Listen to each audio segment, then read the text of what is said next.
he's been like the guiding force in my life to help me learn who I am and what I need to do to help me reach my potential. I think he's helped me really reach my potential as a person.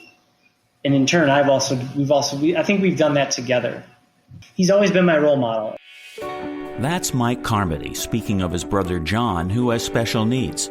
Mike spent the last several years running Opportunity Knocks, a nonprofit that helps young people with intellectual and developmental disabilities by providing activities, programs, and general kindness. Mike's our guest on this special Fathers Network Dad to Dad podcast. Here's our host, David Hirsch.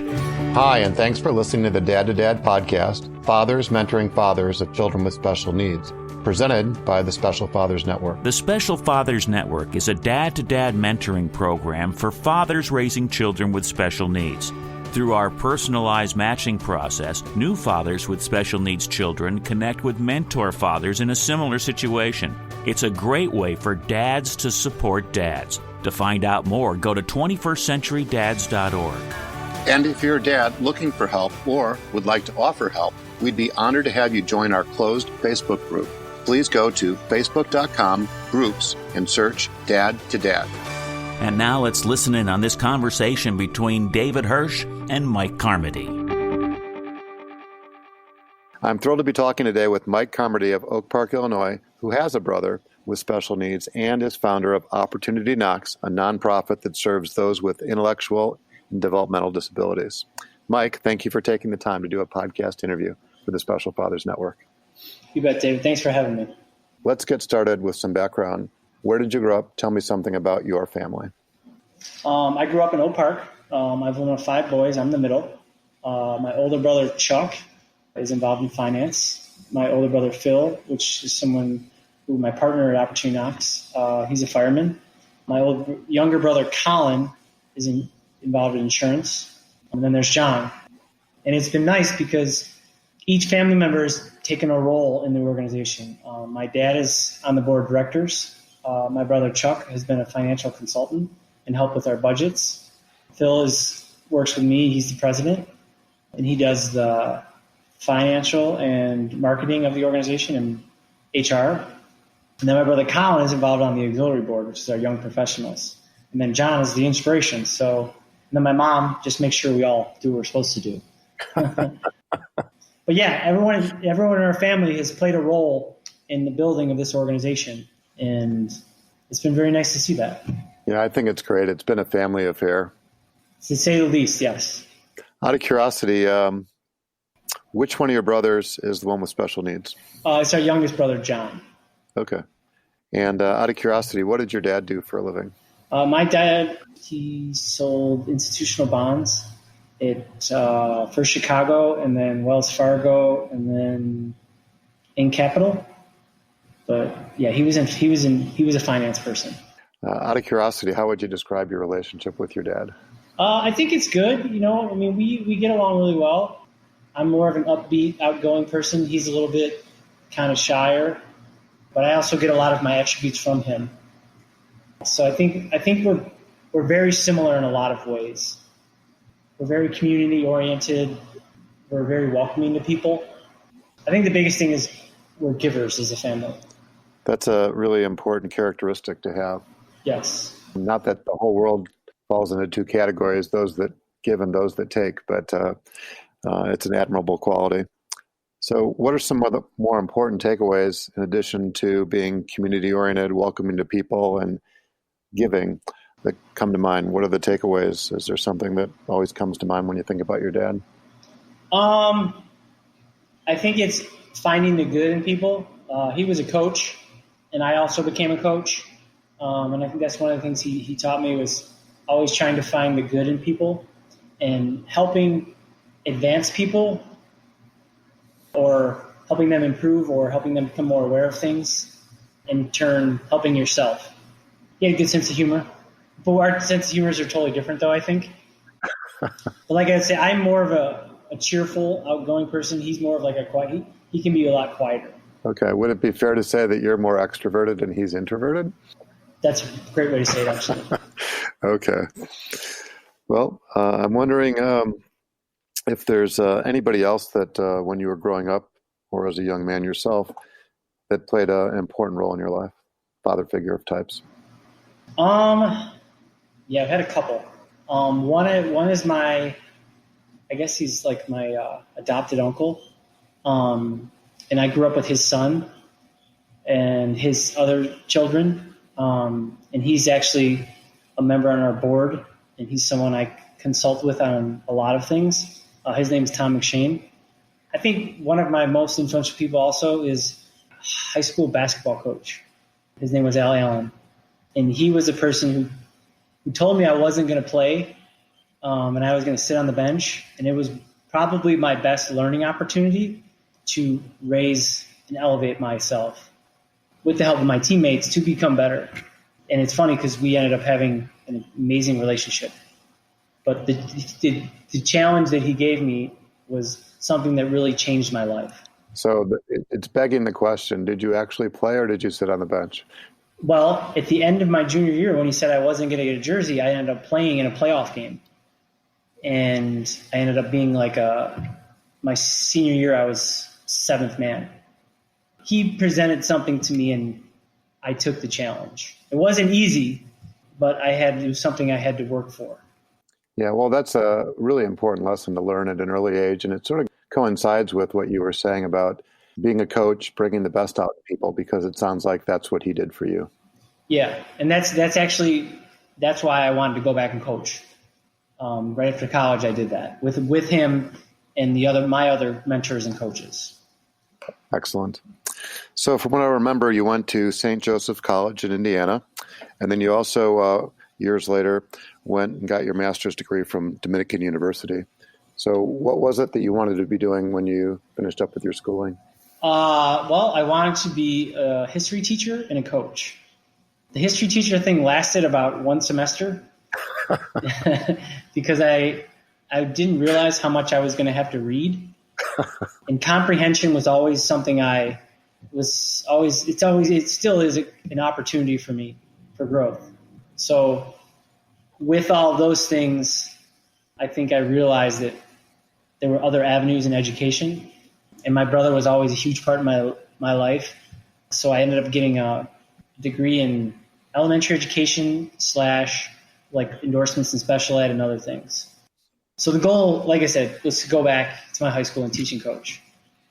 So it deviated a little bit. Well, it sounds like it. So let's talk about special needs first on a personal level, like from your family's perspective, and then beyond. So you're one of the 4 older brothers to your youngest brother, John, who has Down syndrome. What do you remember about that when you were super young? Because you would have been, like you said, maybe 6 or 7 when he came along. What was going on in your family at that point in time? To be honest, we didn't really talk about it. It was just like, hey, here's your brother. But I know that years later, there was a lot more to it. We just kind of accepted him for who he was, and we didn't even know what this Down syndrome was. So we kind of just treated him as if he was just one of us, which he was. Which he is, right? Yeah. Right, in which he is, excuse me. But I didn't really understand the magnitude, or I didn't understand what it really was until I was older. Okay. But I think my parents helped me because it was such second nature. It's like, this is your brother. We didn't even really acknowledge all the other things. We just said, this is your brother. Let's go. So you just played with them, did everything else that you did with your older brothers, or your next youngest brother for that matter as well? Yes. Everything was the same. We would be just as physical with him as we were with each other. We would razz him just like we would razz each other. I think a big thing was we would take him out with our friends and use that as a teaching tool for our friends. And I think that was something that really kind of stuck with me growing up, is wherever we had games, he went and he was included in those and with our friends. We tried to do our best to normalize it. Okay. So did he go to the same schools as you and your older brothers or not? Yes. So everyone went to Lincoln in Oak Park, and then we went to Emerson, which is now Brooks. And then he went to Oak Park High School. Okay. That was actually the place I taught too. Okay. So out of curiosity, did you ever feel that John got more attention than you or your other siblings just because of his situation? That didn't really affect me. But I mean, yes, he did get more attention, which he needed growing up. But I don't really think that was something that totally affected me. It may have, and it may have created some overcompensation and like, hey, I need to do all these things so I could get attention. But I think that was more evident with my younger brother because he would go to the Easter sales and the things with them. But I mean, he had medical issues. So like there were like, I would play a part and my other brothers would play a part in helping with that. So like in that regards, yeah, there was a little bit more attention, if that makes sense. Sure. So out of curiosity, what type of medical issues did he have or does he have today for that matter? So don't quote me on this, but he has kidney. His kidneys are functioning at a lower level. I'm not sure the correct diagnosis of it. He had a surgery. He had a bladder infusion surgery when he was in high school, I believe. And he is not able to empty himself out when he goes to the washroom. So he self-catheterizes 4 times a day. Oh, wow. Okay. So right now, I mean, he's able to do everything. You and I are. He's not supposed to play like basketball or whatever, but we still do that as long as my parents aren't there. But like he's able to do everything. He's pretty self-sufficient when it comes to taking care of that aspect of his life. Okay. Well, the kidney issue or the bladder surgery has nothing to do directly with Downs. That's just something that, is sort of parallel with what his experience has been, right? Yeah. Do you remember, what do you think the biggest challenges were, not necessarily for you, but perhaps for your parents or your family, raising a son or, from your perspective, a brother that was different? I think the idea of accepting, I think one of the things I've learned in working at Opportunity Knox and in the field of special education is parents go through that spectrum of things, and one of them is accepting what happened and working forward and moving forward with it. And that was, I think, something they carried with them. I think my parents definitely had to fight for certain things in the school system because you got to think that's 30 years ago. Things have definitely changed since then, but they had to change back then, I think, up until now. So I think that they definitely had to advocate a little bit more. I think we were still progressing, and we continue to progress for rights for people with disabilities. And so I think my parents had to do a lot of advocating. I think in one of our prior conversations, you referred to yourself amongst you and your brothers, maybe your parents for that matter, as the peacekeeper. Why is that? I don't know if I can really articulate why I would say why I said that. I think that I was able to help keep a balance in regards to keeping it light and not when it gets a little heavy, and just being available to help through situations that may have been difficult to navigate, like the hospital visits and being home and those type of things. But I think that's kind of how I saw that. That's fine. So how would you describe your relationship with John? Is it different also than his relationship with his other older brothers? I would probably say I'm the closest with him, but he has a different relationship with each brother, I think. He's been like the guiding force in my life to help me learn who I am and what I need to do to help me reach my potential. I think he's helped me really reach my potential as a person. And in turn, I think we've done that together. He's always been my role model and like someone who I can really we don't have in-depth, serious conversations. We just kind of get each other and we're there for each other. So like the unspoken language. Well, it sounds like you have a very close relationship, and that phrase that you use, get each other, right? There's just this mutual understanding. Maybe it is an unspoken language. You can understand where one another are coming from in an easier way than maybe others can. Yeah, and I think a lot of it was he's taught me the empathy of really, before I cast judgment, which I'm still working on, putting myself in other shoes. Like he's taught me a lot of that stuff, like the idea of empathy and like meeting people where they're at, not where I want them to be. So I think that's a big factor in our relationship. Like, he just teaches me to just calm down and just relax.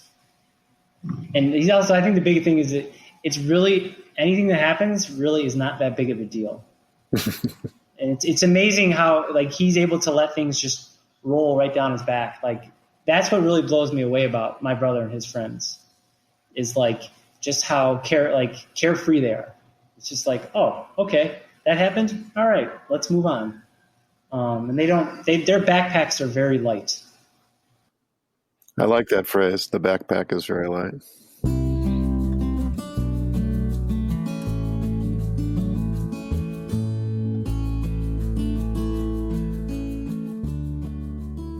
So does John live independently? You mentioned he's 30, young 30s. What's his living situation? So he currently lives with my parents where we grew up. So it's my parents and him. Me and him have spoken that he would like to eventually live with a group of his peers. So that's something as a family, we're working through. Okay. Well, it's a work in progress. Not everybody is able to live independently or even with a group of other people. So I'm hoping that if that's John's destiny, that it'll be realized in an appropriate time. And I know that something that some parents, dads in the network, have described is that one of their greatest fears is what's going to happen to my son or daughter, when we're not here.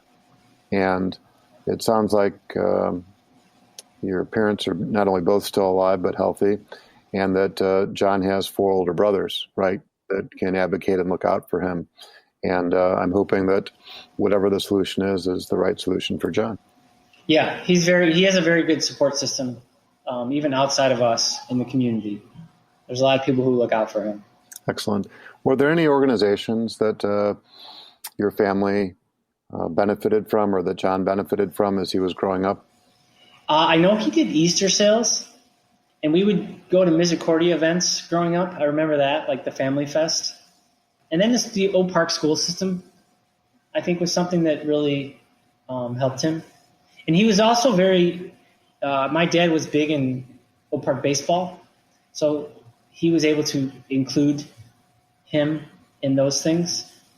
So I think that with the community involvement my dad had, he was able to kind of navigate and do things that weren't usually done before.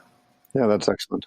So let's switch gears and talk about Opportunity Knocks. I understand that the organization's mission is providing opportunities and resources for individuals with intellectual and developmental disabilities so they can pursue their educational, occupational, and social interests. So I'm sort of curious to know, where did the name for the organization come from? That's a really good question. I'm not 100% sure where that name came from. I think it came from, and I've gone back and forth on this. Like, I think there was this movie called Opportunity Knocks with Dana Carvey in it. American made, good for the economy. Saturday Night Live's Dana Carvey in Opportunity Knocks. Starts Friday, March 30th at theaters everywhere. Consult your local listings. I liked the plot of it because it was someone who started out bad, and then he turned out getting a conscience and being good. But that could have been it. I'm not 100% sure where that came from. I've actually gone back and really thought about that, and I'm not 100% sure where that came from. Okay. Well, that might be one of those mysteries of the world type of thing. Right. Yes. So what's the backstory? I remember you had the idea, but there was a series of events that happened back around 2007. So if you could recount that would be great. Okay. So the backstory is that we came up with this idea. I think it was probably around 2005-ish after college. This is, one of those things where you would go and you would talk with people and talk about it. Like, hey, here's an idea, blah, blah, blah. One of the things that helped me realize that this was possible is I used to help coach. I volunteered and helped coach Special Olympics at Oak Park High School. And we ran an event for them to raise money so they could get uniforms and whatnot. And that one night we raised $10,000. Oh, wow. And I was like, oh, okay, maybe there's something here. Like, maybe we have this. And at that event, we met a family who introduced us to this organization called Good City.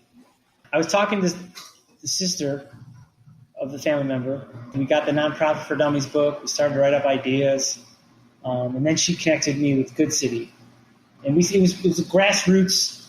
We had some events, trying to build a name. And during that time, we're building our mission statement and surveying parents and all that. In 2007, I had a friend who passed away. Her name is Kathy Garrigan. And she actually was helping me along the way with like Special Olympics and this idea with Opportunity Knocks. Just a big influence in my life. And when she passed away, like I didn't know what to do with that emotion. And so I buried it into Opportunity Knocks.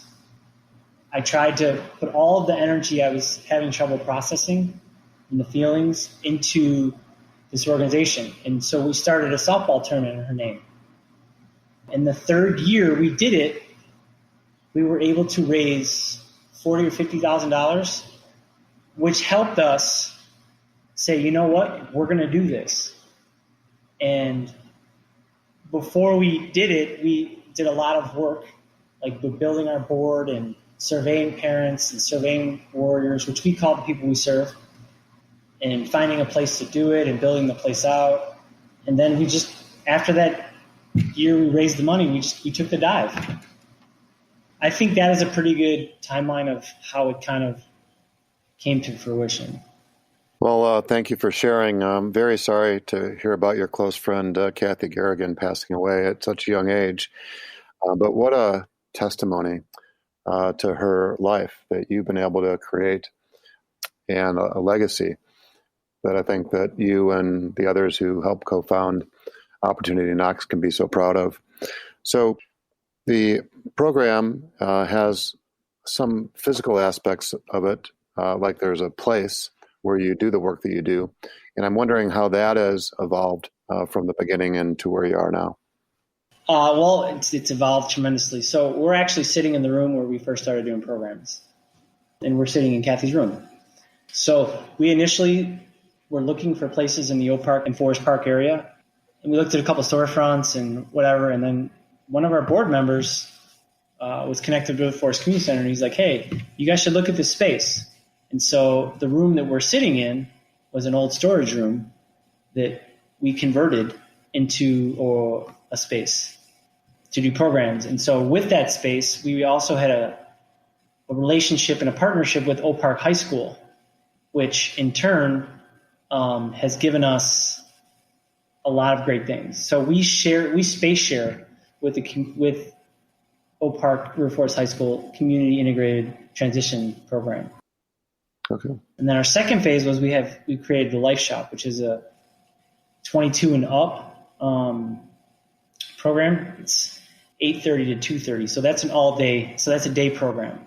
And the After Ops was an after school, after work program, because that was the biggest need when we initially started, was that 3 to 6 time period, because there was nothing really there. Like there was some programs that were there, but we didn't feel like there was enough for them to really, do the things that they wanted to do.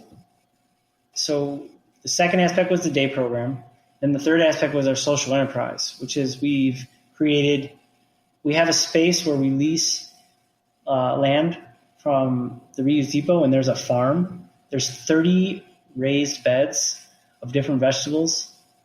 We have, with the social enterprise, we have farm to jar pickles, and we sell those. So the warriors make and sell those in different restaurants and in different events. And then we have a catering company, which we use a lot of the food from our farm to make our meals. And then the last aspect of what we're doing is that we're looking to do housing in the area.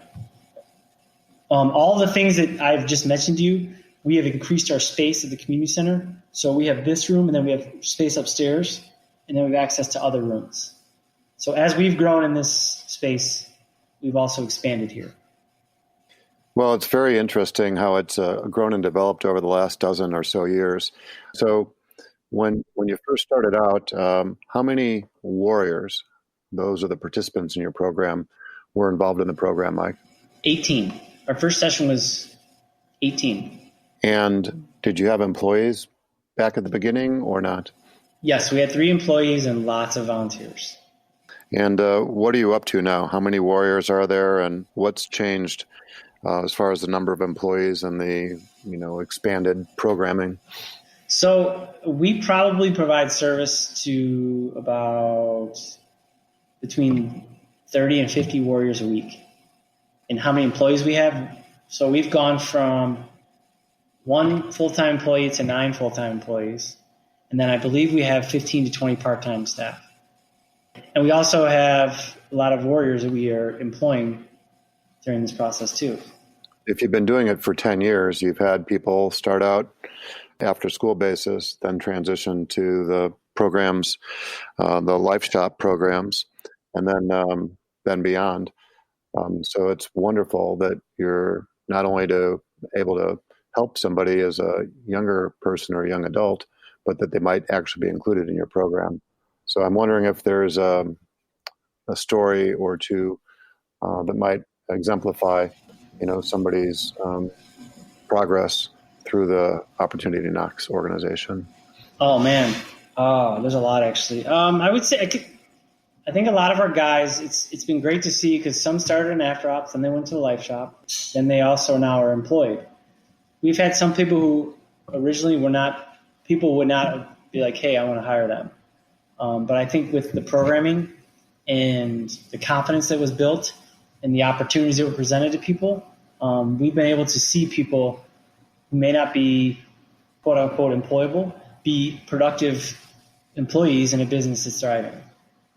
I think those are good examples. And I think also good examples are people who may not try things are starting to try things. Like if it's as simple as trying a different fruit, it may take 4 years, but people are trying it now. Like I think one of the big things that we stress here is that we don't force people to do anything.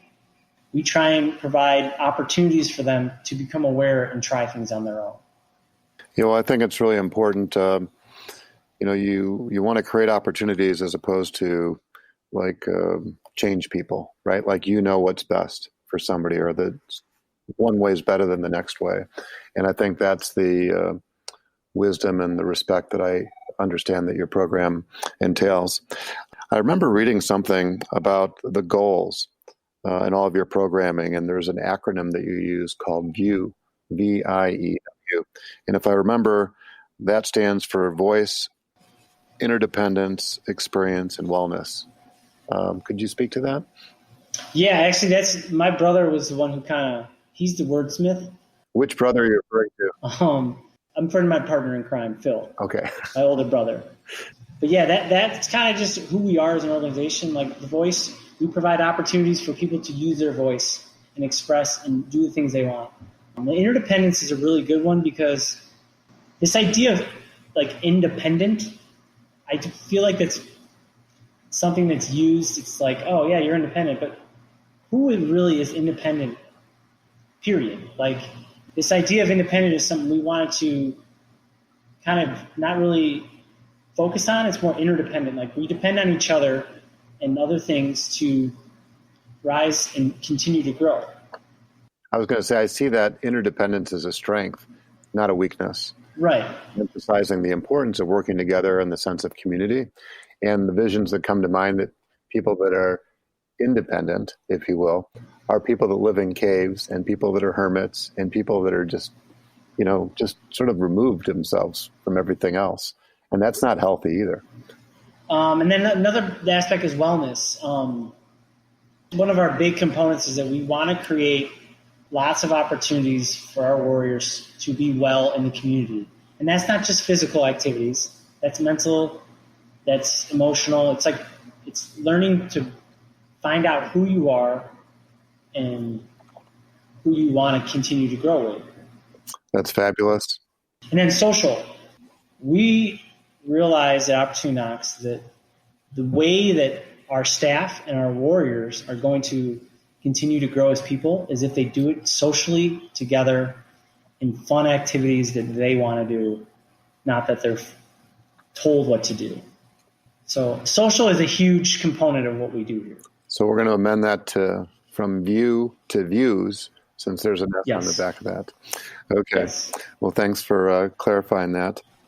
You were very close to your brother from the get-go, and you get each other. And, you were inspired to, because of a number of events in your life, to do something, right? Not only for your brother John, but dozens and dozens of other people, right? So this is a calling, right? What I think of as your calling. And it's not that for everybody, right? Some siblings are not close. There's a lot of anxiety and resentment. Mm-hmm. And parents are just doing the best job they can, but they might inadvertently direct a disproportionate amount of the resources, the time and energy the family has, to that sibling with the special needs and to the disadvantage or loss of their typical siblings. And that creates an unhealthy dynamic in the family as well. So I'm wondering if there's anything else you'd like to say before we wrap up. I'd say the big thing is just thank you for this opportunity. I usually don't, but I think for families, the big thing I would like to say to them is that, like, you're not alone. There are people who do want to help. And I say that from both sides. Like, I say that as a sibling and as an advocate and as a teacher. So I think it's a big thing is you're not alone. This is not easy. Like, it can be hard, and you're human. And in this process, no one's perfect. Like, I've made tons of mistakes as a brother and as an organization, but I've learned from that. So I think very grateful for the communities that we service and the organization and the staff as a whole. We have done a lot of great work together. But yeah, just like I said, I think reiterating to families and to sibs, like, if there's a sib who's listening to this, call me and reach out to me. I'm here. Like, it's important for me to connect with sibs because there's an unspoken, like the unspoken language that I spoke with you with John is like, there's an understanding when two sibs who are from two different walks of life and they walk into the room, like, there's a connection that you have. Well, one of the things I admire about you, Mike, is that is your authenticity, right? You're just sort of very matter of fact about things, and what you see is what you get. And I think that's probably one of your strengths, which has been why so many people over the last decade or more now have embraced the work that you're doing, and that so many people have, not only been involved, but who've stayed involved over a longer period of time. So I just want to say thanks for the work that you do. So if somebody wants to learn more about Opportunity Knocks, to volunteer, make a donation, or just to contact you, what's the best way to go about doing that? You can check out our website at www.opportunityknocksnow.org. When we first started, opportunityknocks.org wasn't available, so now we figured that was perfect. So www.opportunityknocksnow.org. And then there's ways to reach out to us there. Excellent. We'll put in that the show notes as well, so it'll be easy for people to follow up. Mike, thank you for taking the time and many insights. As a reminder, Mike is just one of the individuals who's involved with the Special Fathers Network, a dad-to-dad mentoring program for fathers raising a child with special needs. If you'd like to be a mentor father or are seeking advice from a mentor father with a similar situation to your own, please go to 21stcenturydads.org. Thank you for listening to the latest episode of the Special Fathers Network Dad to Dad podcast. I hope you enjoyed the conversation as much as I did.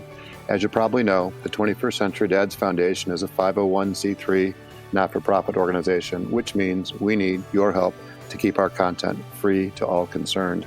Please consider making a tax-deductible donation. I would really appreciate your support.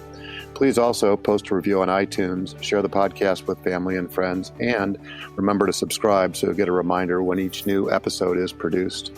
Mike, thanks again. David, thank you for all the work you're doing, too. This is great. And thank you for listening to the Dad to Dad podcast, presented by the Special Fathers Network. The Special Fathers Network is a dad-to-dad mentoring program for fathers raising children with special needs. Through our personalized matching process, new fathers with special needs children connect with mentor fathers in a similar situation. It's a great way for fathers to support fathers. Go to 21stcenturydads.org. That's 21stcenturydads.org. And if you're a dad looking for help or would like to offer help, we would be honored to have you join our closed Facebook group. Please go to facebook.com/groups and search Dad to Dad. Also, please be sure to register for the Special Fathers Network bi-weekly Zoom calls held on the first and third Tuesdays of every month. Lastly, we're always looking to share interesting stories. If you'd like to share your story or know of a compelling story, please send an email to david@21stcenturydads.org. If you enjoyed this podcast, please be sure to like us on Facebook and subscribe on iTunes or wherever you listen. The Dad to Dad podcast is produced by Couch Audio for the Special Fathers Network. Thanks for listening.